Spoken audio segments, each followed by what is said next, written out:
मैंने तो केवल विधायक बनाने के लिए बोला था भैया। मैं जहां जाती थी कहती थी 100 ग्राम की कमी है, तुमने तो 500 किलो का डब्बा पट्टा रख दिया। अब देखो ज्यादा साथ देना पड़ेगा भाई, काम जिम्मेवारी बहुत बढ़ा दी है। मैं आती थी तो बाबा को कहती थी, बाबा बात सुनो, वो जो एक भजन है ना कि इब के नंबर मेरा है, तने सब बातों का बेरा है, बाबा इब के नंबर मेरा है। तो बाबा ने सही में नंबर लगा दिया। अब मैं सोच रही थी पीछे से लगेगा, उसने कही जरा तू आगे से आ जा।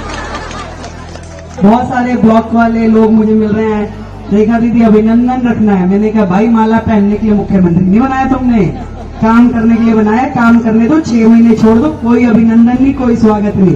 काम के लिए आऊंगी, काम करवाऊंगी, 6 महीने बाद जितने मर्जी स्वागत कर लेना, ठीक है ना। दिल्ली की बिगड़ती तस्वीर को सुधारने के लिए मुख्यमंत्री रेखा गुप्ता लगातार एक्शन मोड में हैं। अब सीएम रेखा गुप्ता उन भ्रष्ट डॉक्टर्स पर एक्शन लेगी जो सालों से एक ही जगह पर एक ही प्रशासनिक पद पर बैठकर मलाई खा रहे हैं। यानी जिस तरीके से स्वास्थ्य विभाग को लेकर ये कैग रिपोर्ट पेश की गई है, इसके बाद अब बजट की तैयारी है और बजट से पहले ये समझा जा रहा है कि जो राय जनता से लेने की ठानी है, उसके बाद उन भ्रष्ट डॉक्टर्स पर भी गाज गिरेगी जो एक ही जगह पर कई सालों से बैठे हैं। जो कि दिल्ली के पूर्व सत्येंद्र जैन ने जिन डॉक्टर्स की नियुक्ति की थी, जो दरअसल इलाज के नाम पर जनता से पैसे लूट रहे हैं, अब उन डॉक्टर्स पर भी गाज गिरने की तैयारी शुरू हो गई है। इस बार बजट में स्वास्थ्य व्यवस्था को सुधारने के लिए दिल्ली की मुख्यमंत्री रेखा गुप्ता कुछ बड़े फैसले ले सकती है और उनमें से एक बड़ा फैसला यह होगा कि उन डॉक्टर्स पर कहीं ना कहीं शिकंजा कसा जाएगा जिन्होंने अस्पतालों का बुरा हाल किया हुआ है, जो दिल्ली के अस्पतालों में पैसों की लूट मचा रहे हैं, तो उन डॉक्टर्स पर भी शिकंजा कसा जाएगा। ये जानकारी सामने आई है और जैसा कि मैंने कहा कि मुख्यमंत्री रेखा गुप्ता लगातार एक्शन मोड में है। उन्होंने जिस तरीके से कुर्सी पर वो बैठी और उसके बाद एक बड़े फैसले दिल्ली को सुधारने के लिए लिए जा रहे हैं।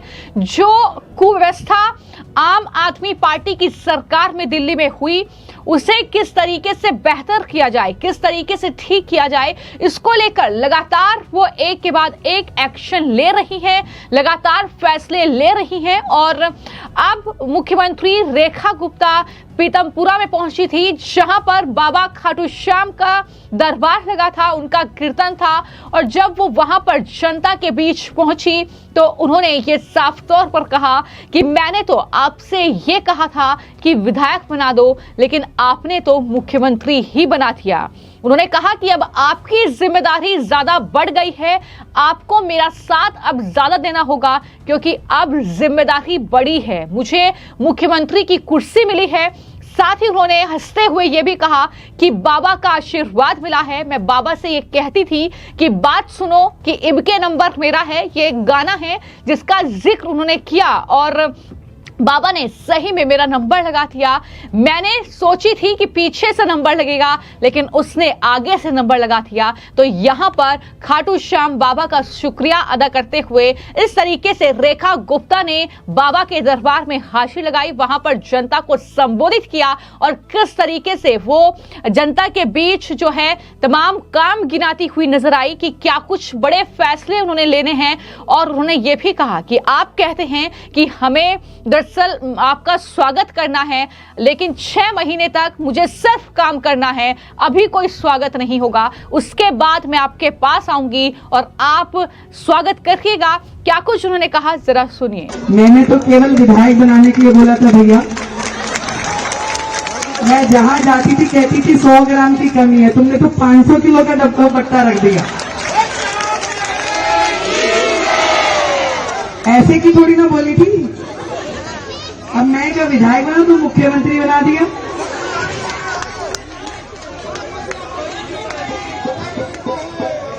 सच में आप सबका प्यार, आशीर्वाद, यही मेरी ताकत है। अब देखो ज्यादा साथ देना पड़ेगा भाई, काम जिम्मेवारी बहुत बढ़ा दी है। अब पूरी दिल्ली में तुम्हारे पीतमपुरा का नाम चमक गया है। कह रहे भाई मुख्यमंत्री कहा दिया पीतमपुरा की। अब ज्यादा जिम्मेवारी हो गई, लोग तुम्हें खोज खोज के लाएंगे कि अच्छा भाई हमें भी मिलवा दो।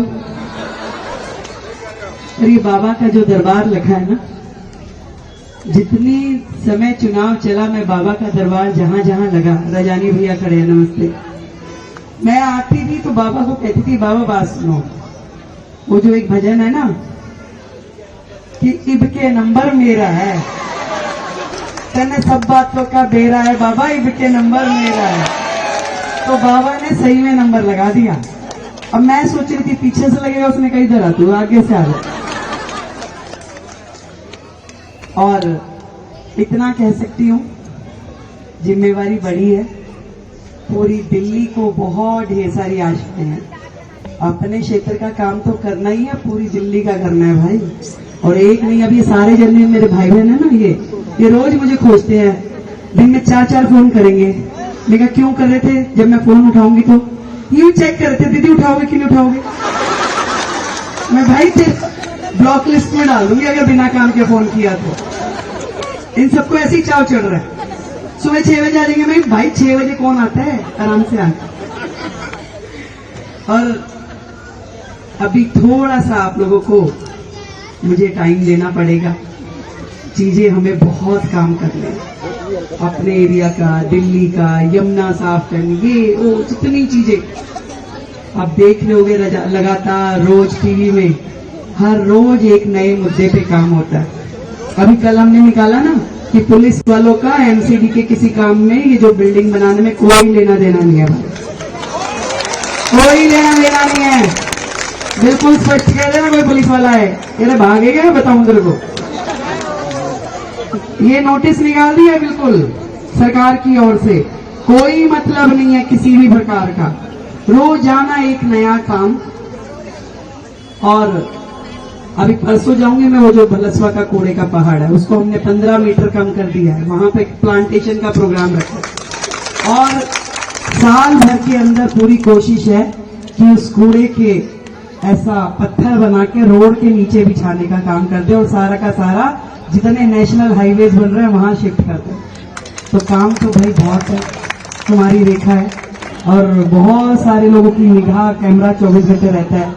बहुत सारे ब्लॉक वाले लोग मुझे मिल रहे हैं, रेखा दीदी अभिनंदन रखना है। मैंने कहा भाई माला पहनने के लिए मुख्यमंत्री नहीं बनाया तुमने, काम करने के लिए बनाया, काम करने दो, 6 महीने छोड़ दो, कोई अभिनंदन नहीं, कोई स्वागत नहीं।